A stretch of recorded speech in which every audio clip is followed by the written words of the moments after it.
అందరికీ praise the lord. ఈరోజు దేవుని వాక్యము ఆదికాండము 4వ అధ్యాయము. ఆదాము తన భార్య అయిన హవ్వను కూడినప్పుడు ఆమె గర్భవతి అయి కయీనును కని, యెహోవా దయ వలన నేనొక మనిషిని సంపాదించుకొన్నానెను. తరువాత ఆమె అతని తమ్ముడగు హేబేలును కనెను. హేబేలు గొర్రెల కాపరి, కయీను భూమిని సేద్యపరచువాడు. కొంతకాలమైన తరువాత కయీను పొలము పంటలో కొంత యెహోవాకు అర్పణముగా తెచ్చెను. హేబేలు కూడా తన మందలో తొలిచూలున పుట్టిన వాటిలో క్రొవ్విన వాటిని కొన్ని తెచ్చెను. యెహోవా హేబేలును అతని అర్పణమును లక్ష్యపెట్టెను, కయీనును అతని అర్పణను ఆయన లక్ష్యపెట్టలేదు. కాబట్టి కయీనుకు మిక్కిలి కోపము వచ్చి అతడు తన ముఖము చిన్నబుచ్చుకొనగా, యెహోవా కయీనుతో, నీకు కోపమేలా? ముఖము చిన్నబుచ్చుకొని ఉన్నావేమి? నీవు సత్క్రియ చేసిన ఎడల తలనెత్తుకొనవా? సత్క్రియ చేయని ఎడల వాకిట పాపము పొంచియుండును.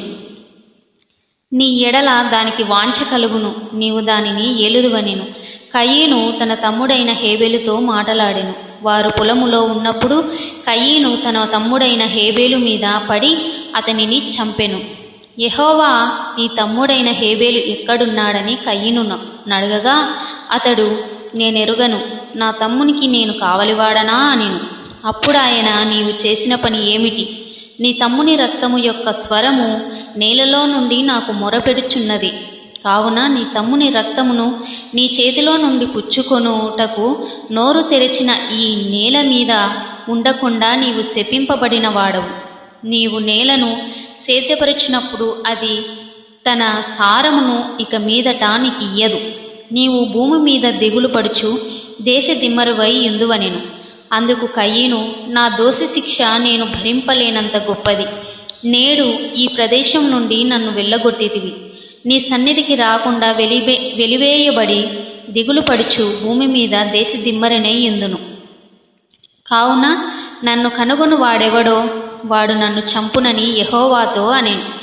అందుకు యెహోవా అతనితో, కాబట్టి ఎవడైనను కయీనును చంపిన ఎడల వానికి ప్రతిదండన 7 కలుగుననెను.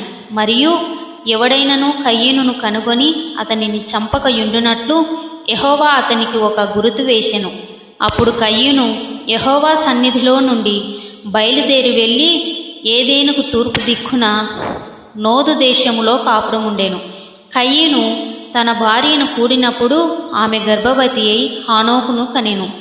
అప్పుడతడు ఒక ఊరు కట్టించి ఆ ఊరికి తన కుమారుని పేరు పెట్టి హానోకను పేరు పెట్టెను. హానోకుకు ఈరాదు పుట్టెను. ఈరాదు మహూయేలును కనెను. మహూయాయేలు మతుషాయేలును కనెను. మతుషాయేలు లేమేకును కనెను. లేమేకు 2 స్త్రీలను పెళ్లి చేసుకొనెను. వారిలో ఒక దాని పేరు ఆదా, రెండవ దాని పేరు సిల్లా. ఆదా యాబాలును కనెను.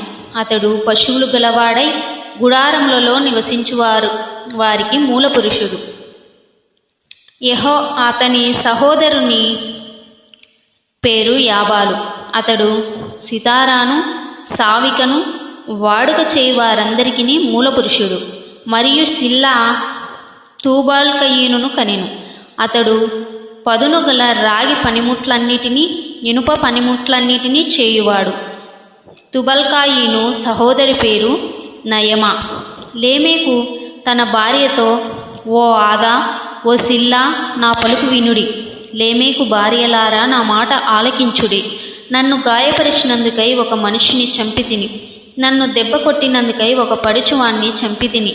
7 ప్రతిదండన కయీను కోపము వచ్చిన ఎడల లేమేకు కోపము 77 వచ్చిననెను. ఆదాము మరలా తన భార్యను కూడినప్పుడు ఆమె కుమారుని కని, కయీను చంపిన హేబేలునకు ప్రతిగా దేవుడు నాకు మరియొక సంతానమును నియమించెననుకొని అతనికి సేతు అను పేరు పెట్టెను.